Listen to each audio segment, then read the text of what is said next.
Pagka kasi nag-acknowledgement receipt, no? Halimbawa, bumiyahe, meron ding informant, ginasusan, o bumili ng sigarilyo sa sari-sari store, nagkape, kasi kausap yung informant. Wala ka makikitang, oh, thank you, Mr. President. Kindly wind up, Senator Lacson. Pati ako nabitin eh. You may just respond na lang. We'll wait for your answer. Ay, sorry po. Pwede pa ulit. In 2 minutes. Thereafter, Mr. Senator Presiding Officer. Judge Padilla. What is your level or security clearance level? Top secret being the highest, access sa documents saka information, restricted being the lowest. Meron ka ba security clearance na nag-grant o na-issue para sa'yo? Wala naman. Well, you know, I assume na mataas yung security clearance mo kasi ang hinahawakan mo, ino-audit mo, confidential information, confidential funds, di ba? Yes po, Your Honor. So I wonder why wala ka security clearance. Kasi paano ka mag-audit? Kasi pag may intelligence project, naka-vault yan eh. Lahat ng aliases, yun ang nakalabas. Pero yung tunay na identities corresponding to the aliases, naka-vault. Pag declassified na, terminated na yung program, yung activity o yung project, intelligence project, pwede na ilabas yun kasi declassified na yun. So kung wala kang security clearance, paano ma-access? Yung tulad na sinabi ni Senator Subiri, quarterly, nagpapadala sa Senate President, Speaker of the House, ng intelligence and confidence, paano ginastos? Kasi may oversight powers kami, di ba? So paano ka makakapag-audit properly kung hindi mo alam yung nature ng intelligence project or operation? Kaya kanina tinatanong ko, yung bang evidence of success per activity, ano ba, after surveillance report. And mind you, you cannot call it successful kung negative yung surveillance. Wala nakita eh, pero gumastos ng pera yon. So would you consider that another topic as a success or evidence of success, maski negative yung resulta ng intelligence information gathering, operation or activity, or yung after surveillance report?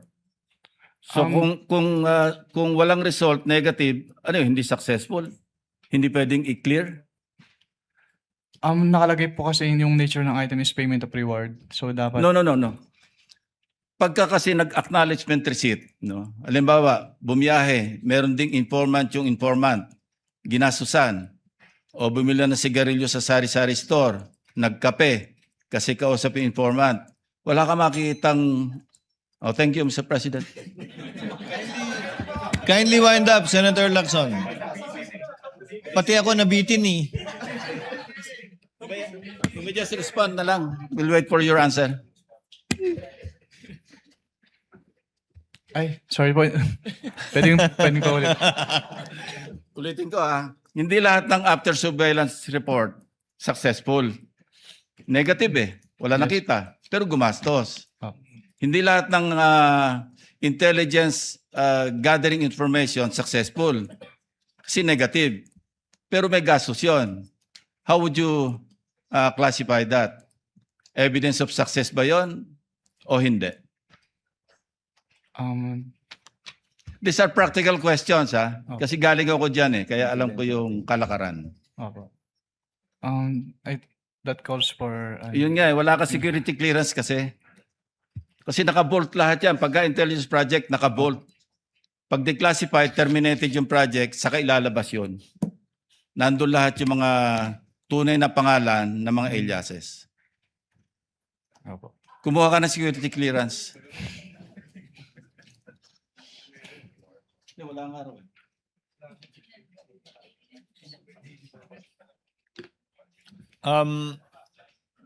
Next to interject would be Senator Judge Padilla. You may proceed when you're ready, sir. You have 2 minutes. Maraming salamat po, Ginoong tagapamahal ng hukom. Susundan ko lang po yung mga tanong ko kanina, kabayan, Nueva Okay. Ecija. Opo. Yung una pong cheque ay 125 million December 2022. Tama po ba? Yes po, Your Honor. Opo. Batid niyo po ba na ang founding anniversary ng CPP-NPA ay December 26? Wala po akong personal knowledge about that, Your Honor. Opo. Dahil wala po kayong katulad ng sinabi ni Senator Lacson, wala po kayong clearance, ano? Pangalawa, second check po, 125 million, January 31, 2023, tama po? Yes po, Your Honor. Opo. Ang NPA founding anniversary po ay March 29. Batid niyo po ba yun? Wala po akong personal knowledge about that, Okay. Your Honor. Third check, 125 million, April 18, 2023. Tama po ba? Hindi ko po matandaan yung date po ng check eh. May I refer po to the check po? Stopwatch, please.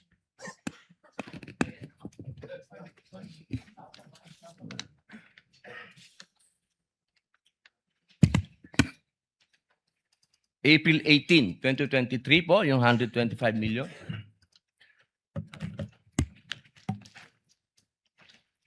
Yes po, Your Honor. Opo.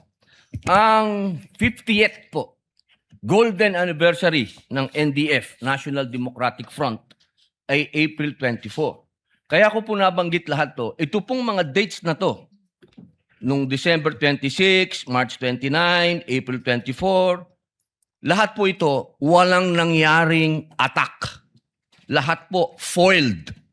Wala po. For the first time, wala pong nangyaring attack. Kasi tuwing founding anniversary, may attack. Ang tanong ko po, Ginoong Kabayan, naniniwala po ba kayo na malaki ang papel ng confidential fund at confidential agent?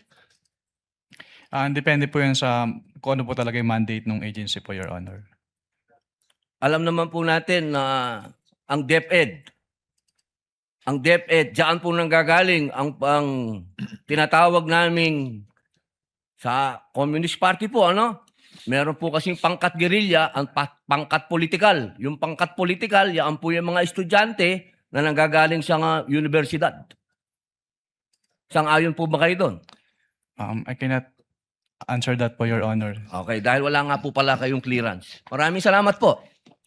Thank you, Senator Judge Padilla. Before I let you go, Attorney Wamil, just to continue in the points I raised earlier, and to clarify it for the Senator Judges, under 8.3, dapat may failure to liquidate at demand bago maging prima facie. Tama po ba?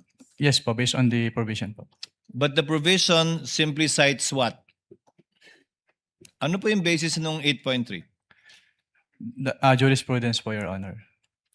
Hindi lang jurisprudence, hindi ba? Kino-quote ng jurisprudence ng Martinez ang Article 217 ng Revised Penal Code for malversation. If you read Martinez, that's the jurisprudence cited by 8.3. Hindi ko na po maalala yung Martinez case po. Yun po yung nakalagay na kaso sa ilalim ng 8.3 na sinasite nyo po mula nung simula pa kayo magtestigo. Nakasad po yun doon. Gusto nyo tingnan. May I Kindly refer po give him the joint memorandum circular which he has been quoting from since the beginning.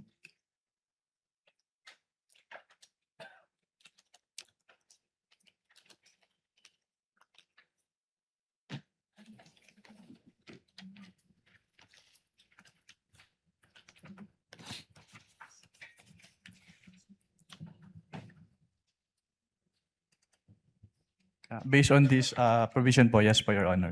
You've been quoting 8.3 the whole day yesterday and today, so I guess you should know the basis. The Martinez ruling of the Supreme Court, which in turn only cited Article 217 of the Revised Penal Code. Are you aware of that, Attorney Wamil?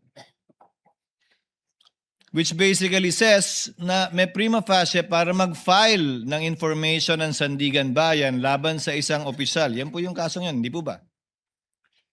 Are you familiar? Hindi ko na po ma-recall po, Your Honor. Now, to go to the details, failure to liquidate. Pag may AOM po bang in-issue, failure to liquidate na yon? Yes or no? No pa po. Pag nakadalawang AOM, failure to liquidate po ba yon? Hindi pa rin. Hindi pa rin po. Pangatlo hanggang panglimang AOM na kulang pa rin yung sinasubmit, may failure to liquidate na po ba? Wala pa rin. Wala pa rin po. Pag nag-notice of suspension, may failure to liquidate na po ba?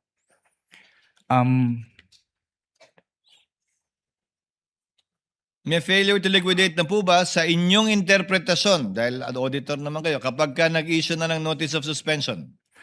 Based on the definition po kasi yung notice of suspension, nakalagay po doon na it appears that the disbursement is illegal, irregular, or improper. So, It appears, but is it within the purview and definition of failure to liquidate according to your interpretation? Failure to liquidate na po ba yun? Hindi pa. yes po, Your Honor, failure to liquidate. Sa pananaw nyo, pag may notice of suspension, failure to liquidate na. Notice of disallowance, failure to liquidate? Yes po, Your Honor. Ngayon, failure to liquidate pa lang po tayo. Kailan nagiging final yung mga yan? Failure to liquidate. Yung finding na failure to liquidate. Kapag nag-appeal po and then nagkaroon po ng resolution si Commission Proper at nagkaroon po ng final decision. Final and executory na po siya immediately or after X days? Pag nag-final decision na po, yes po, final and executory na po siya kaagad. Immediately? Yes po, pag naglabas po ng decision si Commission Proper, yes po. Paano po pag inapila sa Korte Suprema? Ang basis naman po ang ground naman po nung petition for certiorari is a grave abuse of discretion. So? Pero ang nakalagay po sa aming rules po kasi, from the moment na magkaroon ng final decision, pwede na po siyang i-refer to the Office of the Ombudsman for the filing of the criminal Hindi ko charge. sinasabing pwede nang i-refer o hindi. Hindi ko rin sinasabing bawal maging subject matter ng impeachment. Ang tinatanong ko lang po, final na po ba yon? Meaning may failure to liquidate na at final na yung finding na yon o hindi pa kapag ka inapila sa Korte Suprema?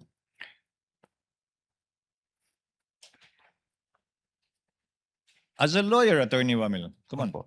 Kasi based on my understanding po, since yung final, kapag nag-issue po ng final order si Commission Proper ng COA, since yun na po yung time na pwede mag-file ng charges, na criminal charge, mag-endorse po for the filing of criminal Hindi charges. po sa filing Ombudsman. ang tinatanong ko. Ang tinatanong ko kung final na po o hindi sa pananaw ninyo. Ang usapan natin kanina, nung tinanong ko kayo, di ba? Yes po. Executory siya, maliban na lang kung may TRO, pero hindi Yes, pa final yung decision. Yes po, Your Honor. Pero tama ka, pwede mag-file dahil ang requirement lamang naman para mag-file ay prima facie. Yes Diba? po, Your Honor. Yun nga yung sinasite yung kaso sa Martinez. Yes po.